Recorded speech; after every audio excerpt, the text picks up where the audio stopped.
No se asuste con lo que oiga a continuación. Es el eco del pasado cuando empezaron las emisiones de Radio Sefarad a finales de enero del 2004 y cuyos informativos semanales hemos reunido para revivir lo que entonces pasaba desde la perspectiva de nuestro tiempo.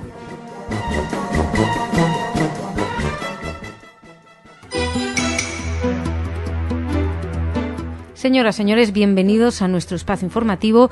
Dicen que con los prejuicios no se nace, que con los prejuicios uno se va haciendo con ellos a medida que va creciendo. En España, no. Se nace con ellos y se lo vamos a contar. Por lo menos el antisemitismo parece que viene ya desde la tierna infancia. Les vamos a hablar de eso, les vamos a hablar además del terremoto en Chile, también de la semana del apartheid israelí y de cómo se ha reducido la pena a un negacionista en Austria. Todo esto será en la primera parte del espacio informativo, porque la segunda la dedicamos a las noticias culturales que nos va a traer Dani. Así que empezamos junto a ti, Jordi, ¿cómo estás? Hola, Masha, muy bien. Bueno, ¿qué pasa en los colegios españoles? Comenzamos con una noticia bastante preocupante, Masha. Según informó el diario Haaretz en su versión digital, el Ministerio de Exteriores israelí se quejó de que los colegios españoles instruyen a sus alumnos en el antisemitismo y el antisionismo. Este medio informó de que la embajada israelí en Madrid ha recibido docenas de postales dirigidas al embajador Rafael Schut de niños de entre 5 y 6 años de edad que incluyen frases como "los judíos matan por dinero", "evacuar al país para los palestinos" o "ir a algún lugar donde alguien esté dispuesto a aceptaros". Fuentes de Exteriores señalaron al rotativo que se trata de una campaña organizada fuera del sistema educativo, pero que ha recibido autorización para trabajar con los estudiantes. Bueno, una de las posibles lecturas que tendríamos es que en España tenemos niños de 5 y 6 años que son analistas políticos del mismo nivel que la gran parte de los analistas políticos que hablan en televisión y escriben en los medios de comunicación. No sé si esto habla bien o mal del sistema educativo. En cualquier caso, el Ministerio de Exteriores de Israel presentó una queja al embajador de España en Tel Aviv, Álvaro Iranzo, y se está viendo qué pasa. La conversación fue en un tono de protesta, aunque con formas correctas, y en ella se le dijo a Iranzo que sucesos como el ocurrido no se pueden consentir. No se conocen los detalles, no se sabe de qué niños se trata ni de qué colegios, pero lo que sí se sabe es que es una campaña organizada fuera del sistema educativo, pero que ha recibido autorización para trabajar con los estudiantes. Según el diario Haaretz, Iranzo informó de que las cartas no forman parte de la política del Ministerio de Educación español y se trata de una iniciativa privada. Así que, bueno, se ha respondido que el gobierno español debe tomar cartas en este asunto para frenar esta campaña. Y seguimos, hablamos a continuación de ese tremendo terremoto. Si les hablamos hace unas semanas de lo sucedido en Haití, ahora tenemos que hablar de lo sucedido en Chile. 2 días después del terremoto de 8,8 en la escala Richter que sacudió a Chile, la magnitud de la destrucción apenas se está empezando a conocer. Al menos 771 personas murieron, 300 de ellas en la población pesquera de Constitución, que fue arrasada por un tsunami provocado por el sismo. Para tener una idea, Masha, de la fuerza del sismo chileno, basta decir que fue por lo menos 500 veces superior al que arrasó Haití hace casi mes y medio. Bueno, y nosotros hoy tenemos una conversación con Pablo Frenkel desde Argentina, que nos dice cómo se ha vivido en Argentina, donde también ha habido muertos, y corregía estas cifras, que éramos las últimas que teníamos, diciendo que son ya 1.000 los que se están contando. En cualquier caso, la presidenta chilena advirtió de que el número de víctimas iba a aumentar probablemente de manera dramática. El Gobierno Nacional en Chile anunció medidas de emergencia que incluyen toque de queda en varias localidades y, bueno, después de varios saqueos que, como siempre, se producen después de estas catástrofes. Por su parte, el primer ministro israelí, Benjamin Netanyahu, instruyó al ministro de Asuntos Exteriores a ofrecer al Gobierno chileno toda la ayuda necesaria y mandó una nota en la que decía que Israel se mantiene al lado del gobierno chileno y del pueblo de Chile, expresa su solidaridad con ellos ante los eventos devastadores que ha causado el terremoto y que ha azotado el país. Israel desea expresar sus condolencias a las familias en duelo y expresar su apoyo a todos los ciudadanos chilenos en este momento tan duro. Israel y Chile comparten una relación de profunda amistad y apreciación mutua y el embajador israelí en Santiago mantiene contacto con autoridades locales con el fin de obtener una lectura actualizada de la situación y evaluar posibles necesidades. También la Agencia Judía de Noticias se hizo eco de las declaraciones de Gabriel Zaliaznik, presidente de la Comunidad Judía de Chile, que destacó que, según la información recabada hasta el momento, no había reporte de víctimas de la comunidad judía, aunque sí que había habido en su momento una gran preocupación por el estado en el que se encontraban 25 familias de Concepción, la zona más afectada por el terremoto. Además, Zaliaznik aseguró que se encuentran coordinando esfuerzos junto al gobierno y la Embajada de Israel para sumarse a las iniciativas humanitarias que se requieren con urgencia. El Estado de Israel ofreció rescatistas, hospitales de campaña, equipamiento para purificar agua, entre otros elementos. Vamos a seguir pendientes y les hablamos ahora de esta semana del apartheid israelí. La noticia la hemos recogido en Aurora Digital y un director de cine y un economista se encuentran a la cabeza de aquellos que están promoviendo los eventos que los organizadores pro-palestinos llaman la Semana del Apartheid israelí. Además, los dos son israelíes. Universidades en más de 40 ciudades a lo largo del globo están promoviendo la semana con seminarios, películas, eventos de multimedia, actos culturales y manifestaciones. Desde su fundación en 2005, la Semana del Apartheid israelí es el evento de solidaridad con el pueblo palestino más grande que existe. Bueno, yo pienso, la verdad es que no lo sé, pero sospecho que no deben de ser estos dos israelíes los organizadores más que estén a la cabeza. Lo que pasa es que seguramente llaman más la atención precisamente porque son israelíes y porque muestran una vez más lo que es el judío aceptado, el israelí aceptado en algunos centros pues anti-israelíes y antisemitas, que son los que critican a los judíos. El caso es que estos son Shir Heber, economista del Centro de Información Alternativa de Jerusalén, que en su evento es un seminario que se titula ¿Acaso las políticas económicas de Israel pueden ser consideradas una forma de apartheid? Y por parte del director de cine es Shai Carmeli Pollack, que proyectará un documental Bilin Habib sobre la violencia de las fuerzas de defensa israelíes. David Katz, que es miembro del Consejo Judío de Gran Bretaña, se le preguntó sobre esta participación de israelíes en el evento y dijo que bueno, que son libres de actuar como quieran, pero que le parece un acto atroz. Las declaraciones de Katz son especialmente importantes, básicamente porque si se habla de apartheid, Katz lo conoce bien, ya que creció en Sudáfrica y explicó que no piensa que la gente que dice eso entiendan la analogía que están haciendo, que es insultante para aquellos que sufrieron el apartheid, que es como llamar holocausto a algo que no sea el holocausto, o clasificar de genocidio un hecho que no es genocidio. Y terminamos ahora con una noticia desde Viena. El Tribunal de Viena decidió ayer reducir a 4 años la pena de prisión al neonazi austríaco y negacionista de la Shoah Gerd Honsick, detenido en agosto del 2007 en Málaga y extraditado a Austria. El juez que presidió el proceso, Christian Dostal, consideró que era demasiada la pena dictada en primera instancia. Entonces el jurado estimó de forma unánime que el acusado era culpable del delito de negación del genocidio judío durante la Segunda Guerra Mundial y de poner en duda la existencia de las cámaras de gas, un hecho constitutivo de delito en Austria. Pues sí, en Austria, ya no en España, pero sí cuando lo detuvieron, que fue el 23 de agosto del 2007, fue el juez español, Baltasar Garzón, que pensó que los hechos por los que se condenó en Viena se podrían incardinar en el artículo 607 del Código Penal español, y lo hizo detener, fue capturado y enviado a Austria. En la justificación de la condena se consideró como agravante el hecho de que Honsick jamás demostró arrepentimiento y que proseguía, por lo menos cuando estaba antes de ser detenido, suponemos que ahora que lo liberen también, pues que proseguirá con sus actividades de apología del nazismo en España durante casi 15 años. Muchísimas gracias, Jordi. Nos reencontramos mañana. Vamos a hablar de cultura.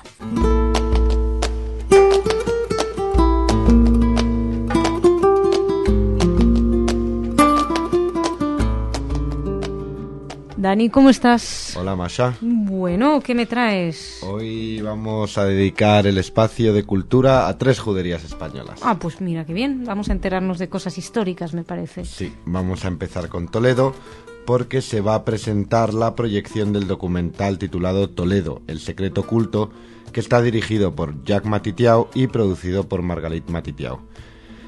Este acto está patrocinado por la Fundación Jerusalén y Toledo, y durante el mismo intervendrán Fernando Carbonell, que es profesor de filosofía, José Luis Solesio, presidente de la Fundación Jerusalén y Toledo, y Margalit Matitiau, que aparte de ser la productora, pues es poeta. Y será este viernes 5 de marzo a las 7:30 en el Salón de Actos de la Casa de Castilla-La Mancha en Madrid. Margalit Matitiau, que ha estado en Radio Sefarad también en algunas oportunidades. Sí, simplemente comentar brevemente que esto pertenece a Sefarad, Caminos y Vida, que es una serie de 10 documentales sobre la historia de los sefardíes y de España.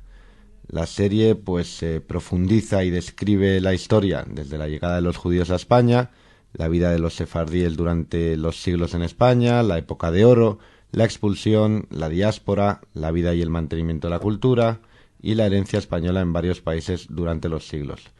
Posteriormente la llegada a Israel, el Holocausto, la formación del Estado judío y la vida de los sefardíes en Israel, cuando mantenían la lengua, la música, los romances, etcétera. Y bueno, pues este es el segundo de esta serie de documentales. Bien. ¿Qué más? Pues ahora nos vamos a Úbeda. De Toledo a Úbeda. De Toledo a Úbeda. Porque el pasado viernes abrió sus puertas un nuevo espacio histórico para Úbeda. Es lo que sus propietarios han llamado la Sinagoga del Agua. Pues se trata de varios espacios y estancias unidas por corredores situados a diferentes alturas, y es un lugar que estuvo ocupado en su momento por la Inquisición, pero previamente había sido una sinagoga, con una serie de baños rituales de purificación, lo que es el mikve, ¿no? De ahí viene el nombre de Sinagoga de Agua, en la planta más baja. Pero bueno, esto todavía no está del todo confirmado, están intentando hacer una serie de estudios en estos momentos.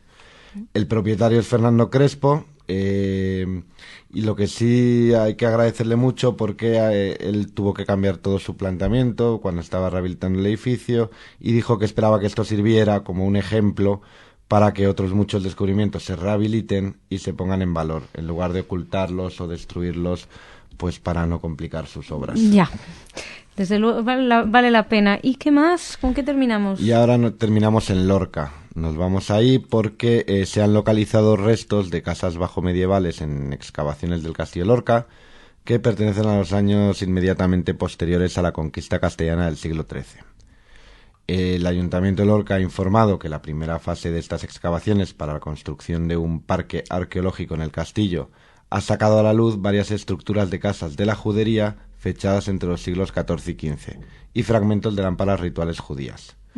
Ahora viene la segunda parte de las excavaciones, que está dirigiendo el profesor de la Universidad de Murcia, Jorge Alejandro Iroa, y los arqueólogos Juan Gallardo y José Ángel Rodríguez. Y bueno, pues pretende responder a interrogantes aún abiertos sobre el castillo, como por ejemplo cuándo y cómo se formó la judería en su interior. Y también pues intentarán conocer los límites de la ciudadela judía y la configuración espacial del castillo en el medievo.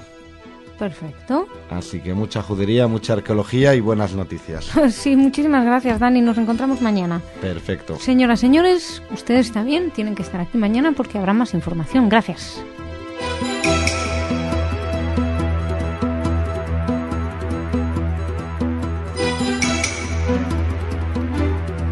Señoras, señores, bienvenidos a nuestro espacio informativo. Si ayer les hablábamos de escolares, niños españoles que escribían cartas contra Israel, contra los judíos, en esta ocasión les vamos a hablar de compartir y de tender puentes entre los colegios. Además, nos vamos a acercar una vez más a un nuevo informe anual sobre el antisemitismo, en este caso en Canadá. Sospecho que pueden imaginar cuáles han sido los resultados del informe. También vamos a hablarles de aquel atentado en el Cairo. Bueno, pues ya se ha detenido un sospechoso, y terminaremos con un religioso que ha llamado basura a los judíos y enfermos a los homosexuales. Todo esto será en la primera parte del espacio informativo. En la segunda, Dani nos va a traer noticias de corte cultural. Pero empezamos junto a Jordi. ¿Cómo estás? Hola, Masha, muy bien. Bueno, cuéntame, ¿qué pasa? No todas las noticias que vienen desde la escuela son noticias de crispación. Pues así es. 20 escolares israelíes llegarán a España en un programa de intercambio de los dos países destinado a fomentar el conocimiento mutuo y tender puentes entre las dos sociedades desde temprana edad. Los escolares, todos ellos del programa español como segunda lengua del Ministerio Israelí de Educación, convivirán durante 10 días con familias españolas con hijos de parecida edad y el próximo mes de mayo les realizarán una visita recíproca a Israel. El proyecto de intercambio de escolares no tiene casi precedentes, porque es el primero entre los dos países desde hace 2 décadas. Bueno, este proyecto lo está organizando Casa Sefarad de Israel, y explicaban que lo que se pretende es que los niños se conozcan entre ellos y que a su vez conozcan el Israel moderno y la España moderna. De hecho, el último intercambio que tuvo lugar fue más o menos en el 86. O sea, como verán, hace muchísimo tiempo que no se toman el trabajo de que se conozcan España e Israel, por lo menos desde los escolares. Teniendo en cuenta la noticia que traíamos de las cartas de los niños, pues hay otra gente que sí se está ocupando de dar imagen perversa de los israelíes. Es importante que vean la verdad. Y seguimos porque la verdad tiene un color y un sabor muy amargo. En este caso lo traemos desde Canadá. El informe anual de la B'nai B'rith de Canadá señaló que en 2009 los incidentes antisemitas llegaron a ese país a niveles récord. Dicho informe anual, editado la semana pasada, mostró un aumento del 11,4% de incidentes en el año 2009 en comparación con el año anterior, y llegó a la mayor cantidad informada en la trayectoria de la organización desde hace 28 años. 1.264 incidentes tuvieron lugar durante el año pasado, que incluyeron acoso, vandalismo y violencia, ello frente a los 1.135 casos durante el año 2008, y que constituyen un aumento de más de 5 veces respecto de todo el último decenio. Bueno, como imaginarán, el pico, el momento álgido de los casos antisemitas en el año fue durante el mes de enero, porque coincidía con la operación Plomo Sólido. Ya saben, la guerra que mantuvieron Israel contra Hamás entre diciembre del 2008 y enero del 2009. Además que ha servido esto de alguna manera de coartada para que se multipliquen los actos antisemitas en todo el mundo. Este es el tercer informe que tenemos, o el cuarto.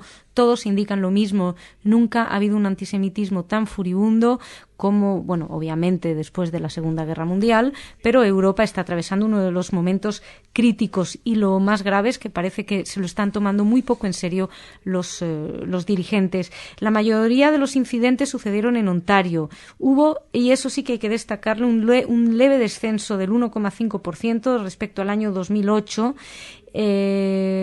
y bajó en Toronto también. Sin embargo, bueno, en Ontario, como les decía, subió un 50%. En Quebec también hubo un aumento espectacular del 52,5%.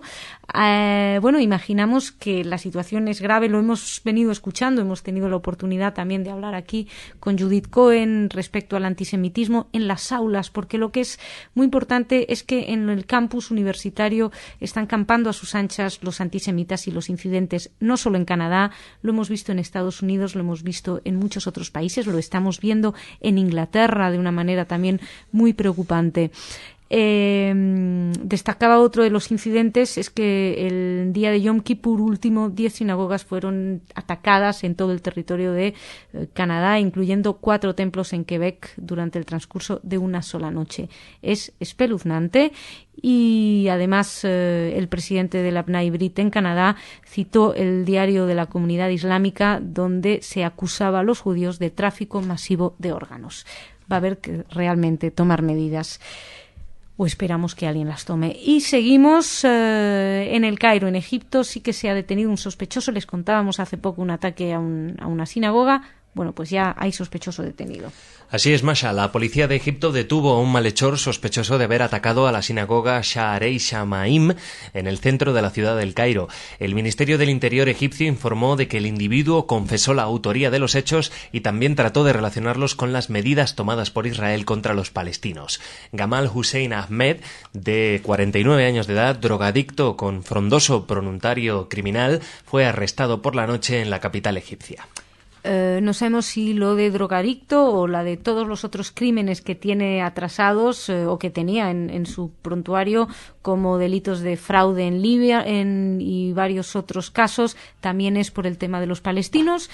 Pero lo cierto es que, como decíamos antes, es la coartada perfecta para hacer absolutamente todo lo que se quiera. Él dijo que estaba indignado por lo que le pasaba a los palestinos en los territorios. Seguimos Y, por cierto, que no solamente atentaba contra los israelíes, o en este caso contra judíos, sino que también atentaba contra varios clubes en el Cairo. No sabemos, una vez más, si eso también estaba ligado supuestamente al trato de los palestinos. Y terminamos con algunas de las cosas que pueden estar en el origen de todo esto que estamos viviendo últimamente.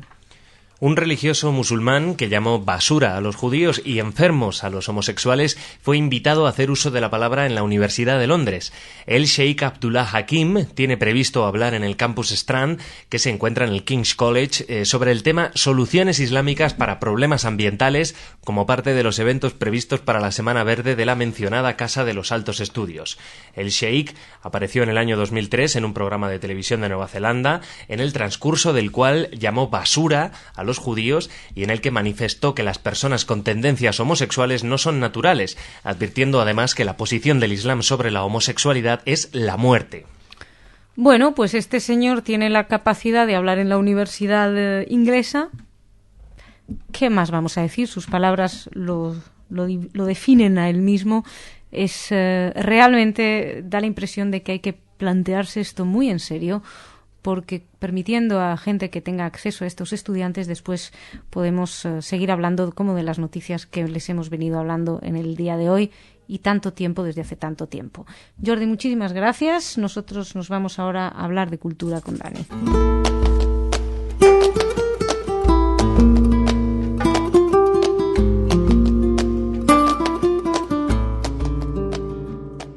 Dani, ¿cómo estás? Hola, Masha. Bueno, como siempre, un placer verte y un placer ver que traes un montón de papeles con anotaciones que nos vas a contar. Buenas noticias culturales. Empezamos con el concierto de Yuval Waldman, que va a dar 2 conciertos en España. El primero va a ser en Madrid, el próximo 10 de marzo, a las 7:30 en el Centro Cultural Salmerón. El segundo será el 11 de marzo, al día siguiente, en León, en el Auditorio Ángel Barja.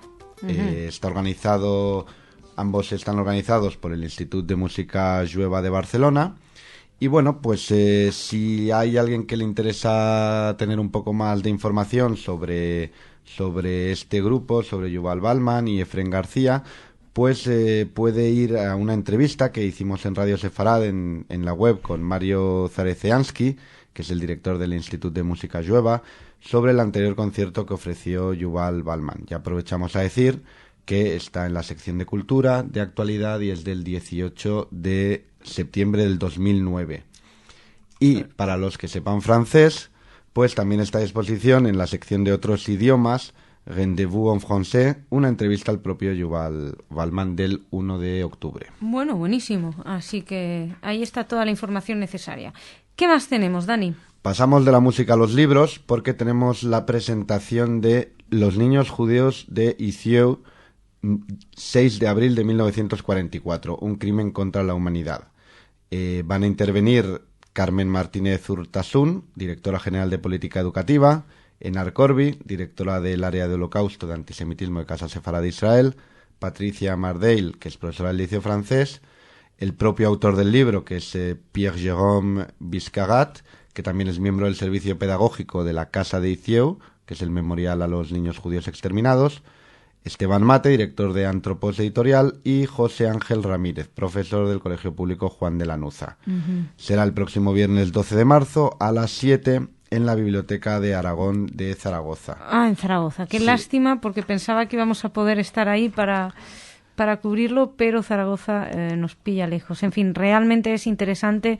Si algún oyente de Zaragoza puede ir, que luego nos lo cuente, por favor. Sí, y para que lo sepan un poquito, pues lo que se habla es del 6 de abril de 1944, que 44 niños judíos y sus 7 educadores refugiados en la Maison de Itzieu fueron capturados por la Gestapo de Lyon, que estaba comandada por el tétrico Klaus Barbie, y culminó con su deportación a Auschwitz-Birkenau y a su posterior asesinato en las cámaras de gas.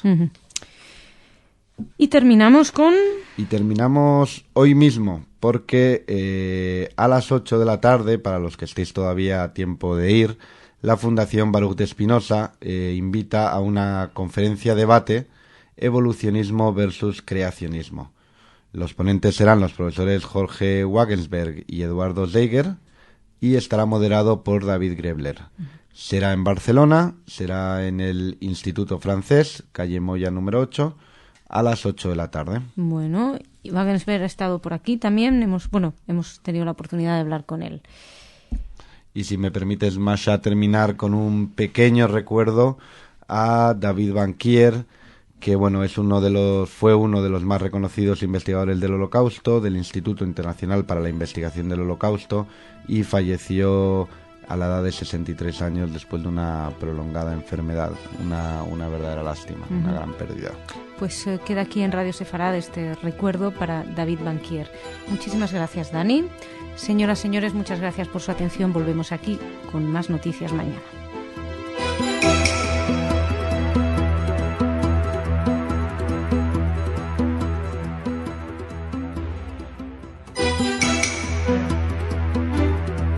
Señoras, señores, bienvenidos a nuestro espacio informativo. Parece ser que se ha llegado a algún acuerdo con respecto a las negociaciones. Se lo contamos. También les vamos a hablar de árabes en Israel, pero árabes que se manifiestan para pedir la liberación, entre otros, de Gilad Shalit. También les vamos a hablar de, de una fatwa, pero una fatwa contra el terrorismo. Y además terminaremos acercándonos a unas declaraciones de Ahmadinejad que sí, que es fiel a sí mismo. De él no podemos traer ninguna sorpresa. Todo esto será en la primera parte de nuestro espacio informativo. En la segunda, Dani nos va a traer noticias de corte cultural. Pero empezamos junto a Jordi. ¿Cómo estás? Hola, Masa, muy bien. Bueno, parece ser que algo se mueve. Algo hay, parece que podemos encontrar un principio de comunicación, al menos, ¿no? Los ministros de Exteriores árabes reunidos este miércoles en El Cairo se pronunciaron en favor de negociaciones indirectas entre Israel y los palestinos. El gobierno de Israel expresó su satisfacción por la decisión, mientras que el jefe de los negociadores palestinos, Saeb Erekat, que asistió a la reunión del Cairo, declaró que la dirección palestina tomaría una decisión al respecto durante una reunión del Comité Ejecutivo de la Organización para la Liberación de Palestina, la OLP, prevista el sábado en Ramallah. El presidente de la Autoridad Nacional Palestina, Mahmoud Abbas, que participó también en la reunión, había confirmado a la víspera que aceptaría lo que saliera de esta reunión. Bien, esto viene a ser más o menos que como uno y el otro no se quieren ver, que no es exactamente así. Israel lleva pidiendo negociaciones bastante últimamente. La autoridad palestina, por unas cuestiones políticas, no se ve capacitado o no quiere o no le conviene en este momento sentarse junto a Israel y han intentado evitar a toda costa. Sin embargo, parece ser que ya con este acuerdo de los países árabes, de la Liga Árabe, pues va a haber que llegar a este acuerdo y como no quieren sentarse juntos en la misma mesa, pues se sientan con un negociador. Este negociador será evidentemente George Mitchell, quien viaja por parte de Estados Unidos y hablará con unos y otros para ver si están de acuerdo. Esto no quiere decir nada, todavía cabe siempre la posibilidad de que a último momento se diga que no porque haya pasado algo en la frontera o en Gaza ocurra no sé qué y entonces ya se retire, pero bueno, en principio da la impresión de que se están moviendo. Y seguimos y les hablamos ahora desde también algo que tiene que ver con acuerdos, no en este caso con la ANP ni con Al-Fatah, sino sería más bien llegar a un acuerdo con Hamas.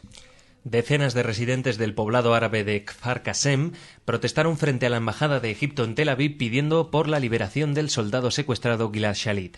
Los manifestantes llevaron una carta dirigida directamente al presidente egipcio Hosni Mubarak reclamándole que ayude en la liberación de Shalit y de los prisioneros palestinos que figuran como parte del acuerdo propuesto, así como pidieron la apertura de la frontera de Rafah. Aquellos presentes estaban equipados con carteles en hebreo, árabe e inglés. Algunos de ellos también tenían fotografías de Shalit con banderas de Israel o de prisioneros palestinos con la bandera palestina. Esta noticia la leíamos en el diario Aurora Digital. Nos llamó la atención precisamente porque estaba titulada así: árabes israelíes que pedían por la liberación de Gilad Shalit. Y la cuestión es que esto está organizado por Vela por la Paz y Armonía, una organización que dice que no hay relaciones exteriores porque no existe un ministro de Exteriores en Egipto, que el mundo árabe no reconoce a Lieberman y solo Mubarak tiene la habilidad de ejecutar lo que está por ejecutarse. En fin, ojalá esto sirva de algo, pero somos escépticos. Y seguimos, les hablamos ahora de una fatwa. Aurora Digital hizo público ayer que el líder de un movimiento musulmán global, Tahir ul-Qadri, ha emitido una fatua, es decir, un edicto religioso, que llama a la condena absoluta del terrorismo. Tahir ul-Qadri, un ex legislador pakistaní, condena en su documento de 600 páginas a los atentados suicidas, sin ningún tipo de excusas, pretextos o excepciones. En una conferencia de prensa en Londres, Qadri fue tajante al afirmar que no pueden proclamar que los atentados suicidas son actos de martirio y que quienes los cometen se convierten en héroes de las naciones musulmanas. Dijo que no, efectivamente, que lo que se convierten es en héroes del fuego del infierno y que ahí es a donde se dirigen. Criticó Al-Qaeda, dijo que es un viejo mal con un nombre nuevo, no hay lugar absoluto para el martirio, su acto no debe ser considerado jamás como una yihad. Este hombre es fundador de un movimiento global que promueve un islam apolítico y tolerante y que en general sus seguidores son pakistaníes. Y es importante destacar que esto también existe. Y terminamos ahora hablando con la cara de la moneda que más conocemos, que lamentablemente ya estamos acostumbrados a sus declaraciones, pero no por acostumbrados tenemos que dejar de prestar atención. Así es, Masa, pero seguramente estas declaraciones ya las habíamos oído hace tiempo. El presidente de Irán continúa dando rienda suelta a su lengua. El régimen sionista perdió su razón de existir, pasó su cuarto de hora. Así se expresó Mahmoud Ahmadinejad durante la segunda jornada del Congreso por la lucha palestina que se está llevando a cabo en Teherán. Con la ayuda de Dios, el criminal régimen sionista y sus dirigentes van camino al derrumbe. Ahora se encuentran en un callejón sin salida. Aunque el régimen sionista se encuentre a 1 centímetro de los territorios de la zona, su presencia es de por sí motivo de amenazas y de crisis, añadió. Bueno, pues por si alguien tenía dudas, también subrayó que el régimen sionista es un ultraje para toda la humanidad y dijo que aspira a dominar el mundo entero, algo que destacaban las agencias informativas, ya se había leído en los protocolos de los sabios de Sion. Propuso llevar a cabo además una compulsa entre los países del mundo con el objetivo de establecer si se justifica la existencia del Estado de Israel. En fin, nos seguimos, dejamos aquí esta primera parte del informativo. Jordi, muchas gracias, te veo mañana. Nosotros ahora nos vamos con Dani a hablar de cultura.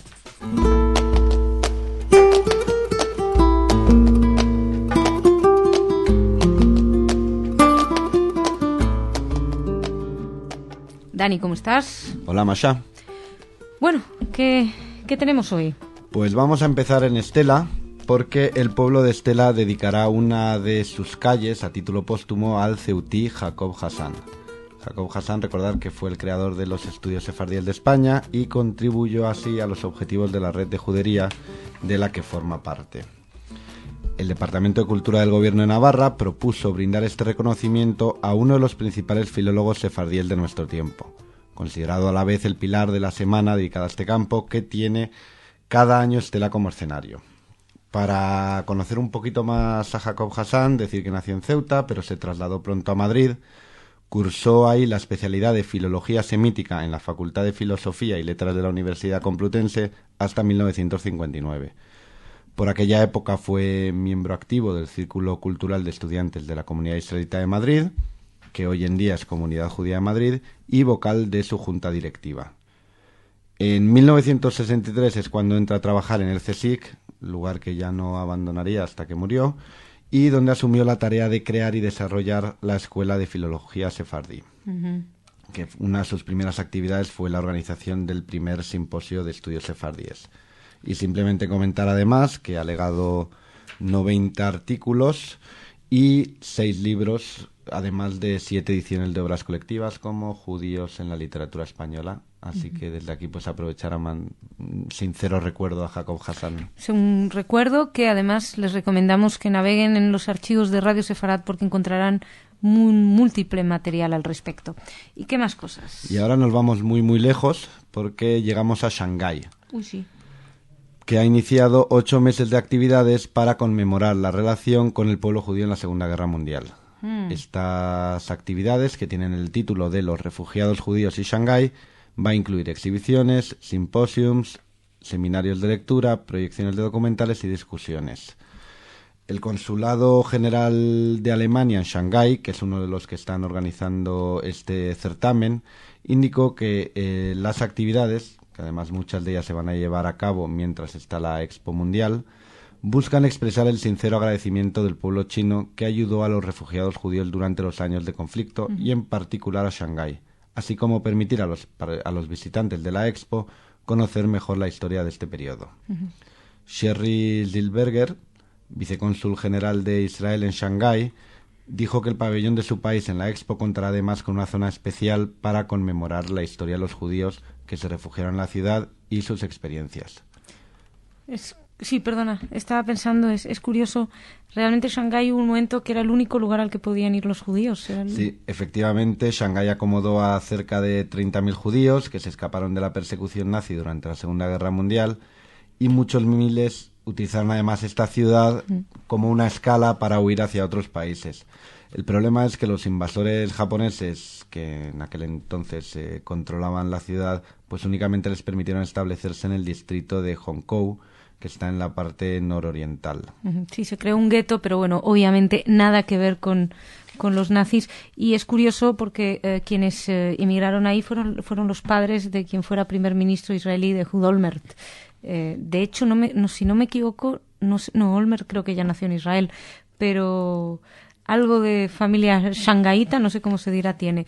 ¿Y qué más hay? Y pasamos de Shanghái al heavy metal, dos culturas bastante diferentes. Pero queríamos comentar que Metallica va a actuar en Israel. Esta banda de heavy metal estadounidense, que se había hecho muy famosa ya en 1986 por la publicación de su tercer disco, Master of Puppets, tocará el próximo 22 de mayo en Israel, donde no actúa desde 1999. Va a tocar en el estadio de Ramat Gan, a las afueras de Tel Aviv, en la gira de promoción de su noveno álbum de estudio, Death Magnetic, o Muerte Magnética, según confirmó el promotor del evento. Y es la tercera visita del grupo a Israel, donde ya tocó en 1993 y en 1999. Esto es para rockeros que les guste, ¿verdad? Un pequeño detalle, que nos llegó un mail, que lo de los niños d'Isseux que presentaste, que nos contabas ayer, también se va a presentar en Madrid, en Dabar. Hay que destacar, así que métanse en la página del Centro Cultural Dabar y ahí tendrán información. Nosotros nos marchamos ya, ¿no? Yo creo que ya sí. Pues yo creo que ya le hemos dado cultura a distintas tendencias, así que hasta mañana. Desde rock hasta conocimiento sobre Shanghái. Hasta mañana, Dani, muchas gracias. Señoras, señores, muchas gracias a ustedes también. Volvemos mañana con más información.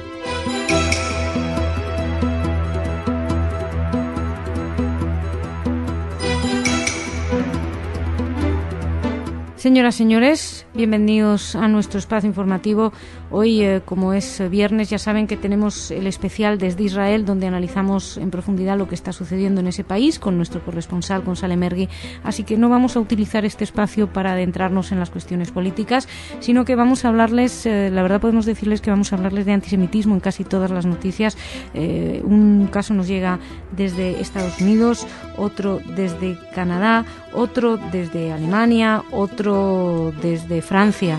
Todo esto se lo vamos a contar en nuestra primera parte del espacio informativo. En la segunda, Dani nos va a traer noticias de corte cultural, pero no va a ser Dani, va a ser Ana, porque yo ya me había acostumbrado. Recuperamos a Ana, esa es la gran noticia del día de hoy. Espero que Ana me perdone.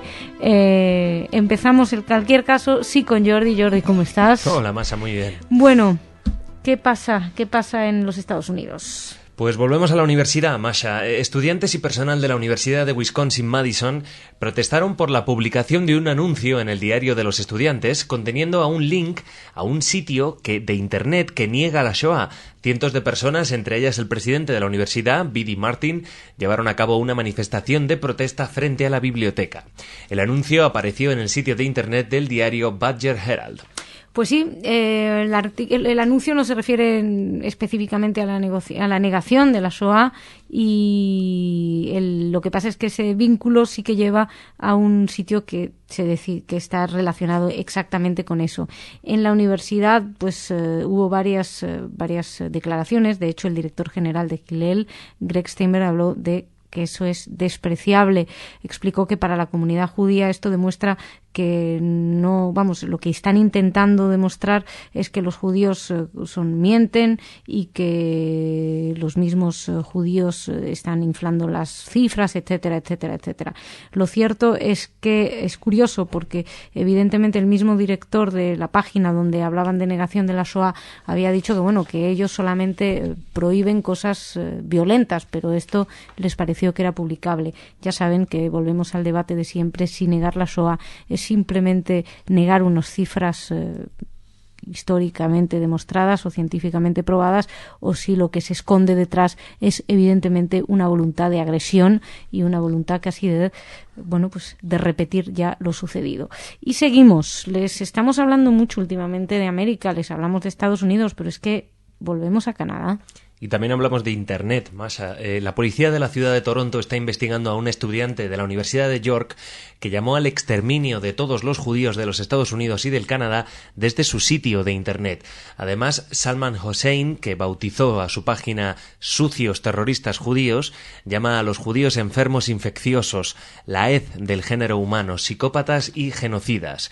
En un intercambio de correspondencia por correo electrónico con una periodista del diario Canada National Post, que fue la que reveló la existencia de este sitio, Hossein le manifestó que no piensa disculparse ni desdecirse de lo que publicó. Lo que no sabemos es qué va a pasar. Sabemos que lo están investigando. Lo cierto es que cabe esperar que haya leyes que este tipo de cuestiones las regule, sobre todo en Canadá. Recuerden que la semana pasada o esta misma semana les hablábamos de esas cifras que demostraban que había subido de una manera alarmante el antisemitismo en Canadá.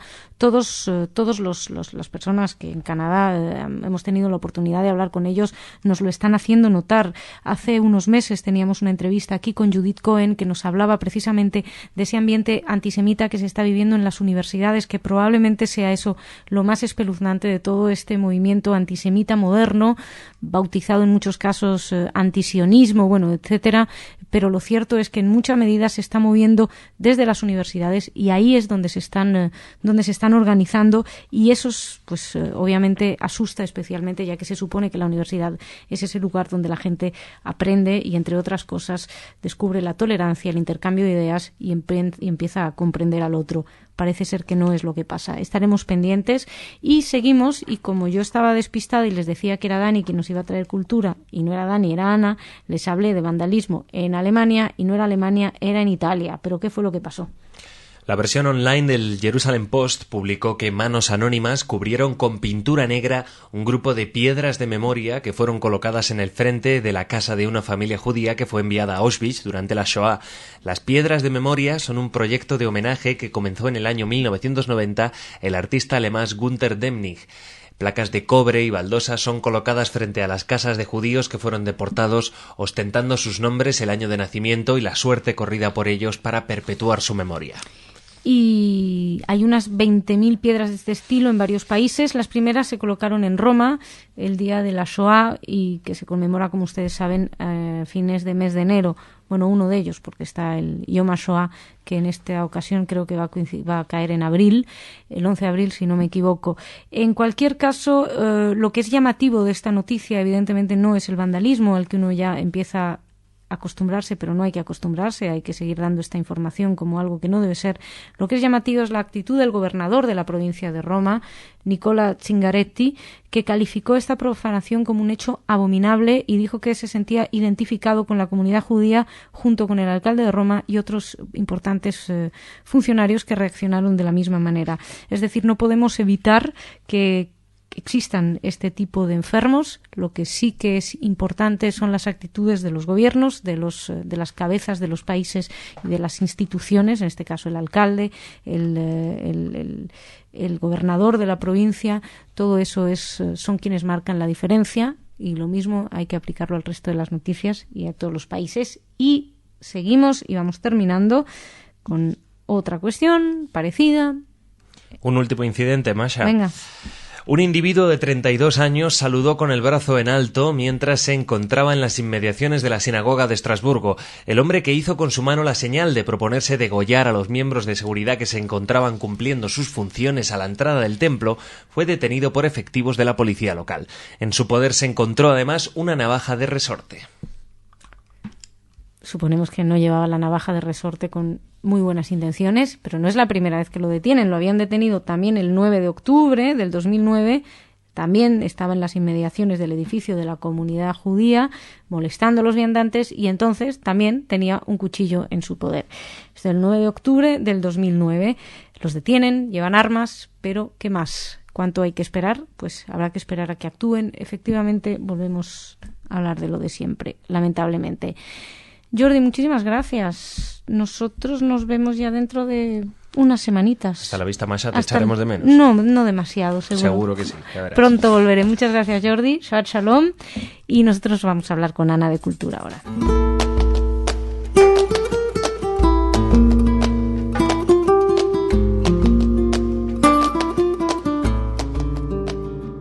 Ana, ¿cuánto tiempo sin decirte bienvenida? Gracias, Masha. Mira, están bien las vacaciones, pero es un placer estar aquí. Bueno, es un placer tenerte. Como ves, me equivoqué. Presenté a Dani, que Está te ha bien. reemplazado maravillosamente bien. Sí. Y bueno, la pregunta de siempre, ¿qué nos traes? ¿Qué tenemos? Bien.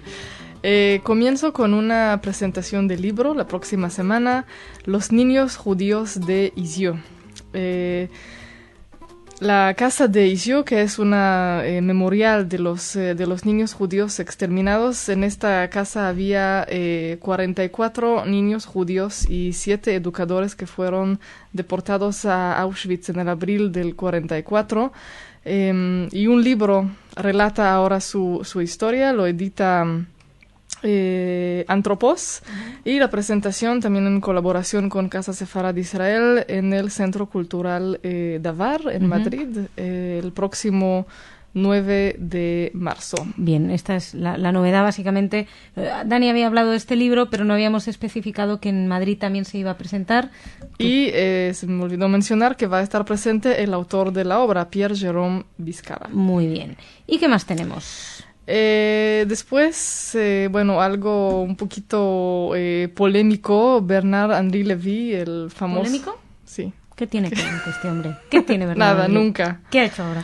Nada, simplemente estuvo escribiendo a favor de los papas, de Benedicto XVI y de Pío XII. Ah, muy bien. Normal, ¿no?